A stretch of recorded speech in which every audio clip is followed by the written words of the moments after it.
안녕하십니까. 영양사 요점 정리랑 시험 문제를 담당하게 된 홍정훈입니다.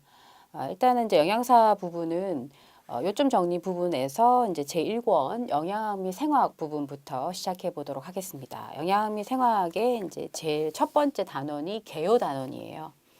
개요에 이제 제일 먼저 나오는 것이 한국인 영양 섭취 기준이라는 것이 나옵니다. 옛날에는 이제 그 영양 권장량이라는 개념을 썼었어요. 그러니까 그 전에 우리가 이제 개발도상국이었을 때 영양적으로 좀 부족한 부분이 많았기 때문에 얼마 이상 먹어야 된다 또는 이것을 반드시 먹어야 된다라는 권장의 개념으로 이제 썼었었는데 이것을 이제 2005년도부터는 한국인 영양 섭취 기준이라는 것으로 단어 자체를 바꾸었어요.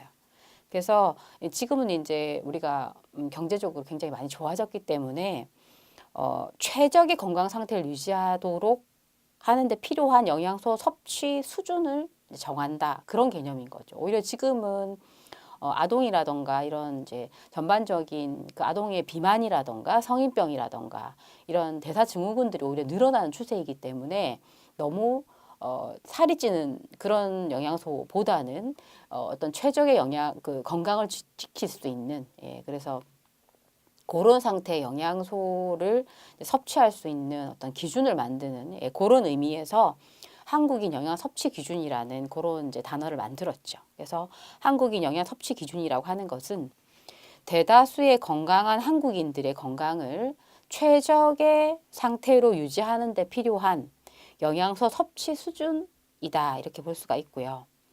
만성질환이나 영양소의 가다 섭취 예방의 필요성을 고려하여 2005년에 새로이 설정이 된 거다. 그래서 일단은 지금 이 내용은 2015년도에 개정된 내용을 이제 바탕으로 해서 설명을 드리도록 하겠습니다. 그래서 한국인 영양 섭취 기준에 대한 개념에 대해서 말씀을 드렸고요. 그다음에 한국인 영양 섭취 기준은 이제 평균 필요량, 그다음에 권장 섭취량, 충분 섭취량, 상한 섭취량 이렇게 네 가지로 구성이 됩니다. 그래서 한국인 영양 섭취 기준을 좀 더 이제 세분화해서 네 가지로 이제 세분화하고 있는데 첫 번째 나오는 것이 평균 필요량입니다. 평균 필요량은 대상 집단을 구성하는 건강한 사람들의 일일 영양소 필요량 분포치의 중앙값, 그러니까 평균치를 말하는 거죠. 말 그대로. 그래서 대상 집단의 절반에 해당하는 사람들의 일일 필요량을 충족시키는 값입니다.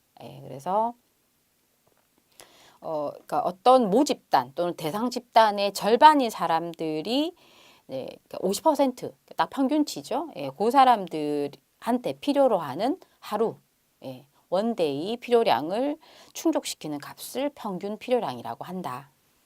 그 다음에 이제 권장 필요량이라고 하는 것은 평균 필요량에 표준 편차의 2배를 더한 값으로, 그래서 대상 집단의 97.5%에 해당하는 대부분의 사람들의 일일 필요량을 충족시키는 값이다. 아까 평균 필요량은 대상 집단의 절반에 해당하는 사람들의 일일 필요량이었고요. 권장 섭취량은 대상 집단의 97.5%, 거의 이제 90% 이상, 90% 100%에 가까운 대부분의 사람들의 일일 필요량을 충족시키는 값을 말합니다. 그래서 그것을 이제 권장 섭취량이라고 한다.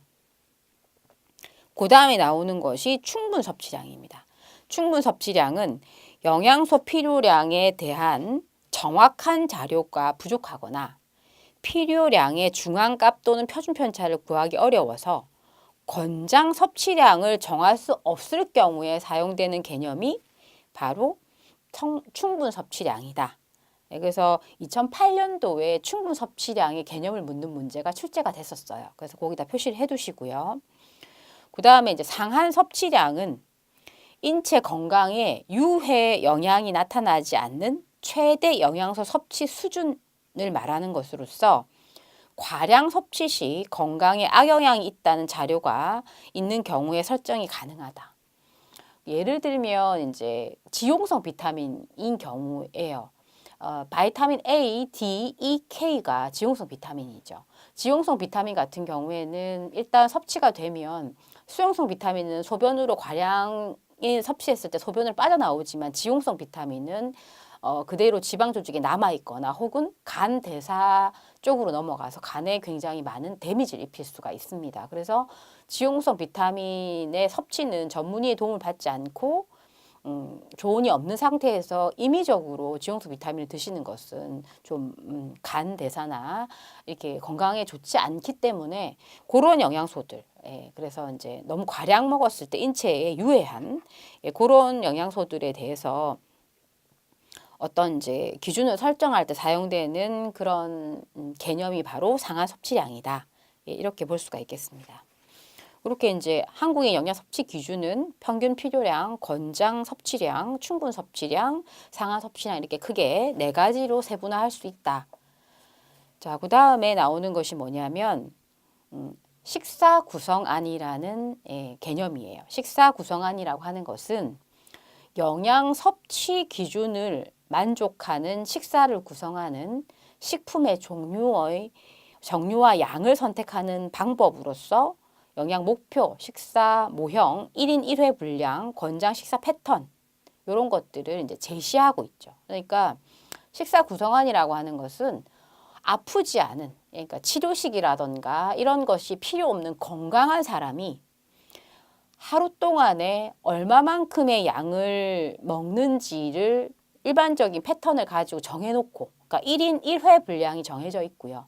그것을 기준으로 해서 하루에 얼마 정도의 어떤 종류의 또는 얼마 정도의 양을 선택해서 먹어야 하는가 하는 것들을 제시한 것이 식사 구성안이다라고 보시면 되겠어요. 그래서 그러니까 아프지 않은 일반인을 대상으로 식단을 작성을 할 때 사용하는 것이 바로 이 식사 구성안입니다. 그래서 아까 식사 구성안 같은 경우에는 이제 거기에 있는 아래쪽에 있는 영양 목표치를 잘 이제 맞추고요. 뭐 에너지는 100%, 뭐 단백질은 총 에너지 15%, 뭐 지방은 이제 총 에너지의 15에서 25% 이런 식으로 이제 정해져 있죠. 뭐 기준이. 그러니까 총 에너지에 얼마 어떤 기준으로 탄수화물, 지방, 단백질을 먹어야 된다. 또는 그 식사 구성안이나 이런 패턴을 짜야 된다. 이제 식단을 짜야 된다. 이렇게 이제 나와 있는 것이 영양 목표이고요. 그 다음에 식사 모형 같은 경우에는 이제 거기 그림에 있는 것처럼 사람이 자전거를 타고 있죠. 그래서 자전거의 작은 바퀴 쪽의 앞쪽은 물이고요.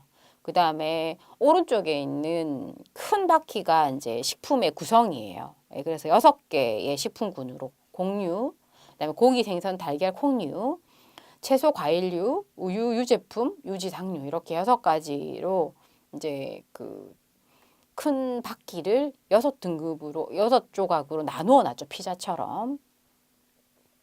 그래서 뭐 곡류 같은 경우에는 이제 가장 우리가 많이 섭취를 하기 때문에 그 피자 부분 중에서 큰 부분을 차지하고 있고 각각 이제 옛날에는 식사 구성 탑이라고 그래가지고 맨 아래쪽이 곡류 이렇게 해서 위로 쭉 올라가는 탑 모양으로 이제 제시가 됐었었는데 2010년도부터는 이 식품 구성 자전거의 형태로 해서 수분까지 포함을 하고 그렇게 이제 지금 바뀌고 있어요. 그래서 어쨌든 그 뒤에 있는 큰 바퀴 안에 6개의 식품군을 가지고 이제 식단을 작성을 할 때 반드시 식품 구성 자전거에 있는 그 6가지 식품군이 골고루 들어갈 수 있도록 해야 한다. 그 다음에 이제 1인 1회 분량이라는 말이 나와요. 1인 1회 분량은 이제 다른 개념으로 다른 말로 하게 되면 서빙 사이즈라고 얘기를 합니다. 서빙 사이즈라고 얘기를 하고 이 서빙 사이즈라고 하는 것은 통상적으로 대부분의 국민들이 한 번에 섭취하는 것으로 추정되는 양을 말합니다. 예를 들면 밥 한 공기 또는 우유 한 팩, 그것을 1서빙량이라고 얘기합니다. 1서빙량. 1서빙 사이즈라고 얘기를 하죠. 예. 이렇게 해서 이제 우리가 일반적으로 아프지 않은 건강한 정상인들이 하루에 거기 아래쪽에 나와 있죠. 쌀은 한 끼에 90g, 밥은 210g. 그런 식으로 지금 이제 한 번에 한 사람이 한 끼에 먹을 수 있는 그 분량을 정해가지고 그 분량이 이제 거기 나와 있는 것처럼 이 서빙 사이즈, 1서빙 사이즈가 쌀이 90g, 밥이 210g, 떡은 130g. 이런 식으로 보면 우유는 200g이죠. 200g이 200ml니까 한 컵을 말하는 거예요. 그래서 우유 한 팩이라는 건 200ml 한 팩을 얘기합니다. 제일 작은 사이즈. 그런 것들을 정하는 거죠. 통상적으로 이제 한 번에 먹는 양을 정해서 대부분의 국민들이 한 번에 섭취하는 것으로 추정되는 양을 보통 서빙 사이즈라고 한다. 그래서 이제 권장 식사 패턴이라고 해갖고 앞에서 말씀드렸던 이제 식품 구성 자전거에 있는 6가지 식품군을 바탕으로 해서 그 다음에 1인 1회 분량, 그러니까 서빙 사이즈를 기준으로 해가지고 하루 섭취 횟수를 정하는 거예요. 그래서 이 권장 식사 패턴이 이제 어린이와 청소년을 위한 것들이 있고 성인을 위한 것들. 예, 그거는 이제 차이는 우유 유제품을 2번 이제 2서빙으로 하느냐, 그 다음에 한 번으로 하느냐 그 차이긴 한데 그렇게 권장 식사 패턴이 또 정해져 있어요. 그래서 연령별로, 그 다음에 성별로, 그 다음에 또 각 칼로리별로 해가지고 각 이제 그 연령이나 또는 그 성별이나 이런 것들에 맞추어서 칼로리별로 몇 서빙 사이즈를 각각의 6가지 식품군들을 섭취해야 되는가 하고 정해놓은 표가 바로 권장 식사 패턴이 되는 거죠. 그 다음에 나오는 것이 영양 섭취 실태가 나오고요. 이제 이거는 국민건강영양조사를 통해서 이제 이 실태를 알 수가 있는 것이고, 이제 문제가 되는 것이 나트륨이죠. 나트륨 양이 이제 감소는 하고 있다고 하지만 WHO 권장량보다는 아직도 2배 이상 섭취가 되고 있다. 이제 그게 항상 이제 문제가 되고 있고, 최근에는 이제 지방이라던가 그러니까 고기류의 섭취가 너무 많이 늘어나서 이제 지방으로 인한 그러니까 지방 섭취나 이런 고기 섭취가 많아서 비만으로 인해서 고혈압, 당뇨, 고지혈증 이런 것들이 빠르게 증가하는 것이 이제 문제가 또 될 수 있습니다. 그 다음에 나오는 것이 영양 밀도예요. 영양 밀도는 각 식품의 공급 에너지에 대한 영양소 함량을 의미하며 동량의 식품이라면 영양소가 많을수록 칼로리가 적을수록 영양소 밀도는 높아진다. 이렇게 볼 수 있습니다. 그래서 결국은 영양 밀도가 높다라고 하는 건 영양소가 많고 칼로리가 적다.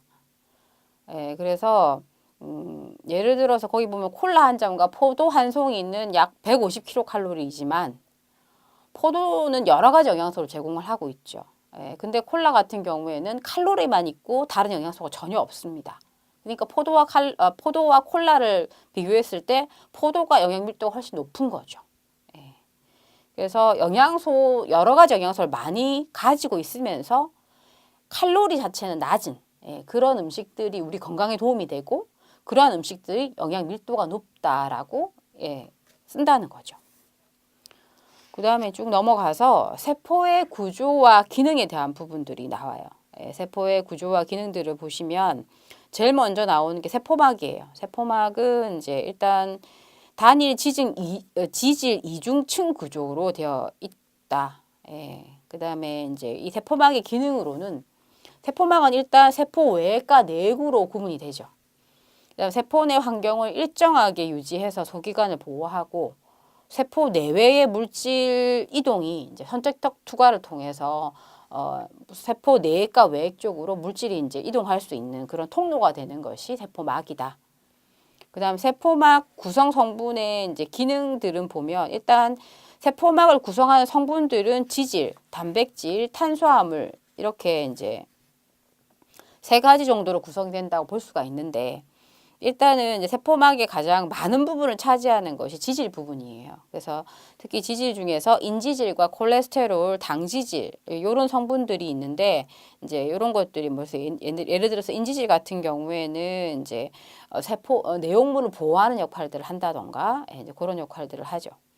그 다음에 이제 세포막 성분 중에서 단백질 같은 경우에는 효소, 수용체, 운반체, 통로 또는 항원 으로서의 이제 그 성분이 되는 것이 단백질이고, 탄수화물은 지질 또는 단백질과 결합된 상태로 생적 역할을 수행하는 것으로, 그러니까 단독으로 존재하지는 않는다. 탄수화물은 이렇게 볼 수 있겠습니다. 그 다음에 나오는 것이 뭐냐면 사립체예요. 사립체는 이제 미토콘드리아라고 얘기를 하는데, 이 미토콘드리아 같은 경우에는 미토콘드리아 안쪽 내막에서 하는 일이 뭐냐면 호흡 효소계가 있어서 ATP를 생산한다. 그래서 이 미토콘드리아의 내막에서 하는 일을 2008년도, 2012년도 이렇게 계속해서 문제가 출제가 됐었어요. 그래서 미토콘드리아는 내막에서 그 호흡 효소계가 있어서 ATP를 생산한다. 그러니까 에너지를 생산하는 거죠. 예. 그 다음에 이제 사립체가 미토콘드리아 기질에서는 자체의 DNA, RNA, 리보솜을 가지며 물질 대사에 관여한다. 다시 말하면 TCA 사이클이라든가 우리아 사이클 등이 미토콘드리아에서, 물론 뭐 우리아 사이클은 미토콘드리아에서만 일어나는 것은 아닙니다만 어쨌든 그렇게 일어난다. 볼 수가 있죠. 그래서 미토콘드리아는 세포막에 있는 여러 가지 이제 세포막 구조 중에서 미토콘드리아 부분이 굉장히 자주 출제가 된다. 세포의 구성 성분 중에서 그렇게 볼 수가 있고요.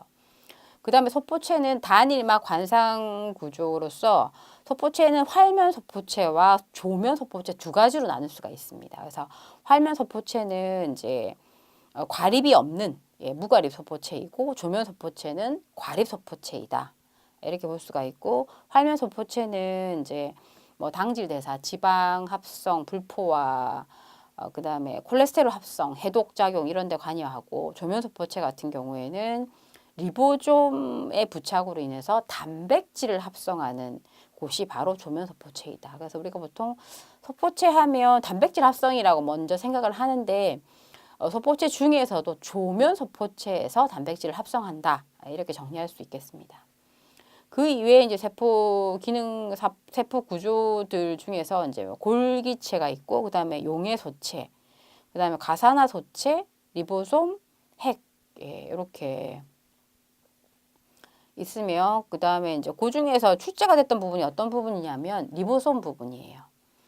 이거는 이제 단백질과 RNA로 이루어진 과립이 바로 이 리보솜이고, 이 리보솜에서 단백질 합성이 일어난다.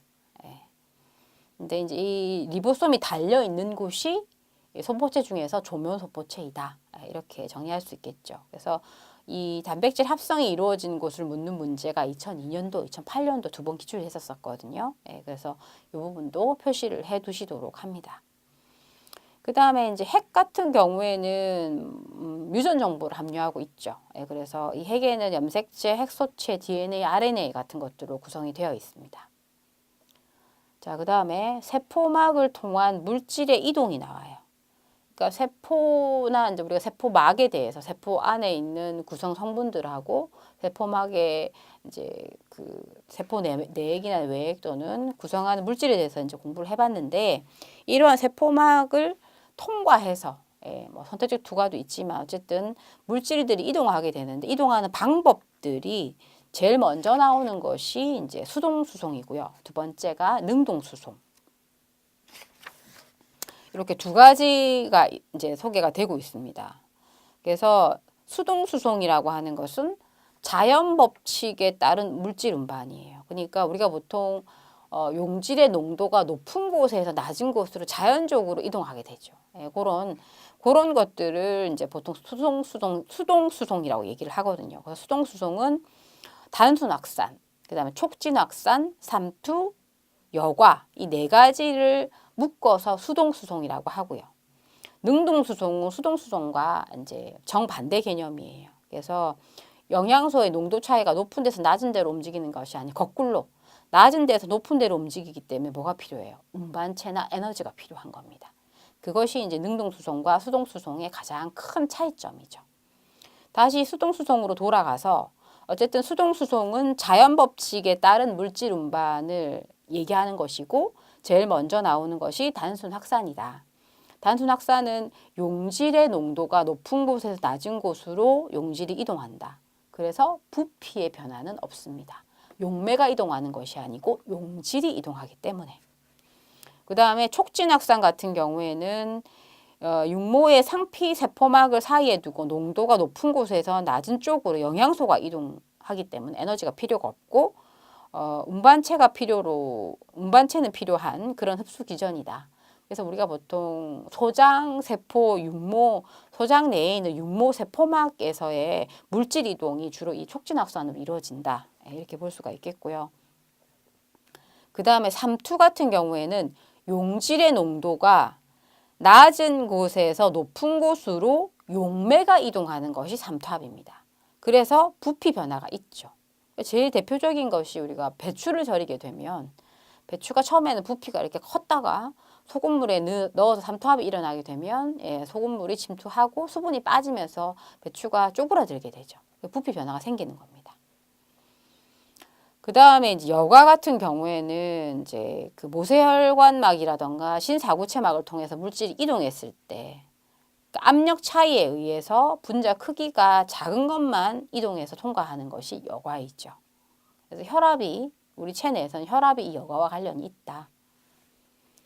그 다음에 이제 능동수송은 아까 말씀드린 대로 영양소의 농도 차가 높은 곳에 낮은 곳이 아니고 거꾸로 역행하는 그런 이동으로서 운반체와 에너지가 필요하다.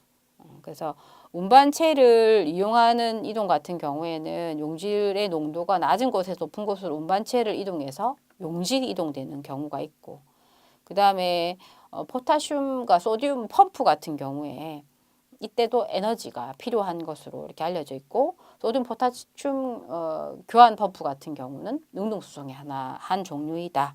이렇게 볼 수가 있겠습니다. 자, 그 다음에 이제 2단원으로 탄수화물 부분 들어가 보겠습니다. 탄수화물 영양. 자, 제일 처음에 나오는 것이 탄수화물의 소화 흡수가 나오는데요. 일단은 이제 소화가 입에서 시작해서 위에서 소장으로 이렇게 내려오는 게 보이시죠? 그래서 1번이 이제 입이고 2, 위, 3 소장으로 이제 소화가 진행이 되는데 입 같은 경우에는 일단은 이제 치아의 저작작용, 그 다음에 침, 타액 안에 있는 아밀라제 같은 경우에 이 아밀라제가 전분의 알파 1사 결합을 절단을 하고 그 다음에 그래서 덱스트린이나 메가당으로 이제 분해가 되죠. 그래서 그러니까 밥을 오래 씹으면 약간 달짝지근한 맛이 나는 이유가 이 타액의 아밀라제 때문이죠. 그래서 입에서는 거의 소화작용이 뭐 아주 미약하다 이렇게 볼 수가 있겠고 이제 위로 넘어가게 되면 일단은 이제 위에 수축작용하고 그다음 위산에 의해서 음식이 이제 유미집 상태가 되죠. 유미집 상태가 되고 그다음에 이제 주로 그 위에서는 그 소화 효소가 있다기보다 위산에 의해서 위산의 pH가 1.5에서 2 정도로 굉장히 강산이기 때문에 이때 이제 이 위산에 의해서 많이 이제 분해가 된다라고 볼 수가 있겠고요. 그 탄수화물의 본격적인 소화는 소장에서 일어난다라고 볼 수가 있겠습니다. 그래서 유미즙이 12지장으로 내려오면 세크레틴이 분비가 되고 그 다음에 알카리성의 췌장액이 이제 췌장액의 분비를 촉진하게 됩니다. 그러니까 세크레틴으로 인해 가지고 알카리성의 췌장액이 분비가 되는 거죠. 왜냐하면 위에서 위산 때문에 굉장히 산성의 상태이기 때문에 중화를 시킬 필요가 있는 겁니다. 그래서 중화시키기 위해서 알카리성의 췌장액이 분비가 돼서 위에서 내려온 유미즙이 중화가 되는 거죠. 그래서 pH가 7.1 정도로 중성으로 왔습니다. 그래서 이제 췌장 아밀라제 같은 경우에는 알파 1사 결합을 절단하고 그래서 메가당과 이소메가당으로 분해를 합니다. 그 다음에 소장 점막의 이당류 분해 요소로 인해서 이당류가 단당류로 분해가 되죠. 그래서 결국 이 단당류가 결국 우리 몸으로 이제 다 흡수가 되는 거죠. 그래서 아래쪽에 보시면 흡수와 운반 부분에서 흡수 같은 경우에는 포도당과 갈락토스는 능동수송에 의해, 과당은 촉진 확산에 의해 소장 전방 육모 상피 세포 안으로 이제 이동을 한다. 예, 그래서 촉진 확산은 수동 수송에 해당이 되죠. 앞에서 말씀드린 대로. 그래서 능동 수송과 촉진 확산에 의해 가지고 결국은 이제 소장까지 와서 단당류로 분해된 것들이 흡수가 된다. 흡수 속도는 이제 포도당을 항상 100을 기준으로 봅니다. 그래서 갈락톡스는 110이니까 속도가 더 빠르고, 과당은 43이고, 만노수는 19고, 예, 이렇게 해서 이것들이 이제 당뇨병 환자들 같은 경우에는 이제 GI 지수라 그래가지고, 예, 이제 포도당을 기준 흡수 속도를 100으로 봤을 때 이제 100보다 GI 지수라고 해서 이제 그 100보다 GI 지수가 낮은 음식들이 있어요. 그러니까 그런 것들이 주로 섬유소가 많은 것들. 가장 대표적인 것들이 감자랑 고구마를 많이 비교를 하는데, 감자 같은 경우는 감자는 고구마보다 섬유소가 적습니다. 근데 실제로 고구마가 더 단맛이 많이 나기 때문에 칼로리가 높아요. 그런데 이제 당뇨병 환자들 같은 경우에 과연 그럼 감자랑 고구마 중에 어떤 걸 먹어야 되는가? 당뇨식의 기본은 이제 일단 에너지 소모량, 그 에너지량을 줄이는 거 있어요. 예, 그래서 저에너지로, 그러니까 좀 덜 먹는 거죠, 사실은. 가장 기본이 되는 당뇨식의 기본은. 그런데 고구마랑 감자를 이제 복합 탄수화물을 갖고 있기 때문에 밥보다는 오히려 이제 고구마나 감자를 권장하는데, 흰 쌀밥보다는 물론 현미가 좋긴 합니다만, 그랬을 때 고구마는 단맛이 나니까 감자보다 칼로리가 높지만 섬유소를 많이 갖고 있기 때문에 GI 지수가 포도당 100을 기준으로 했을 때 감자보다 고구마가 GI 지수가 더 낮아요. 그 흡수 속도가 더 낮다는 거죠. 흡수 속도가 느리다는 거죠. 예, 그래서 당뇨병 환자들한테는 이러한 흡수 속도가 수치가 낮은 음식을 권장합니다. 자, 그 다음에 운반 부분을 보시면 흡수된 단당류는 육모 안에 모세혈관으로 들어가 문맥을 통해 간으로 이동한다. 예, 맞습니다. 그래서 이제 결국은 육모 세포에서 이제 소장에서 다 단당류로 이제 쪼개지고 소화가 되고, 그다음 흡수가 될 때는 소장의 육모세포 안에 있는 모세혈관으로 들어가서 이게 문맥을 통해서 최종적으로 간으로 영양소가 이동을 하게 되는 거죠. 그다음에 이제 혈당에 대한 부분들이 나오는데요. 보통 이제 공복 혈당치 같은 경우에는 70에서 110 정도가 정상이다라고 보시고, 식후에는 이제 140 정도가 되죠. 그러다가 이제 한두 시간 지나면 정상치로 다시 내려오게 됩니다. 근데 우리가 보통은 이제 공복 혈당치가 80에서 90 정도가 가장 적절하다라고 이렇게 얘기를 하고, 100이 넘어가면 이제 그 인슐린 저항성이 생겼다라고 보는 경우, 요즘은 그렇게 봐요. 근데 어쨌든 책에는 70에서 110 정도를 정상치로 이제 써놨고요. 식후 같은 경우에 일단은 밥을 먹고 나면 혈당이 올라가겠죠. 그러면 췌장에 있는 인슐린이 분비가 됩니다. 그러면 혈당을 세포 안으로 유입을 시켜가지고 에너지원으로 이용을 해야 되죠. 그러니까 혈액에 있는 당이, 식사 이후에 혈액에 당이 많아지게 되면 그것을 세포 안쪽으로 집어넣어서 에너지원으로 이용이 되도록 돕는 역할을 하는 호르몬이 인슐린이죠. 그 다음 남은 혈당은 간과 근육에서 글리코겐으로 저장이 됩니다. 그 다음에 간, 근육, 지방 조직에서 또 지방으로 전환이 되기도 하죠. 그렇게 혈당치가 이제 떨어지게 됩니다. 혈액에 있던 당들이 본인이 필요로 하는 곳으로 다 가죠. 그럼 혈당 수치가 정상으로 떨어지게 됩니다. 그러니까 식후 한두 시간 정도가 되면, 그 다음에 이제 공복이었을 때에는 혈당치가 이제 떨어지게 되겠죠. 그러면 인슐린이 아니고 반대로 글루카곤이나 당질 코티코이드, 에피네프린, 갑상선 호르몬, 성장 호르몬 같은 것들이 분비가 됩니다. 그래서 간에 저장됐던 글리코겐을 오히려 분해해가지고, 또는 포도당 신생합성이라는 과정들을 통해서 오히려 포도당을 만들게 되죠. 그렇게 해서 떨어진 혈당치를 정상치로 올려놓게 되는 거죠. 공복이었을 때. 그래서 이런 과정들이 있기 때문에 좀 오래 밥을 먹지 않아도 혈당에 있는 혈당치가 보통 50에서 60mg/dL 정도로 유지가 되는 거죠. 그때 이제 혈당이 많이 올라왔을 때는 인슐린이 이제 그걸 조절을 하고 혈당이 낮을 때는 글루카곤이나 이런 에피네프린 같은 그런 호르몬들이 혈당치를 또 다시 올리는 역할을 하는 그런 호르몬이다라고 볼 수가 있겠고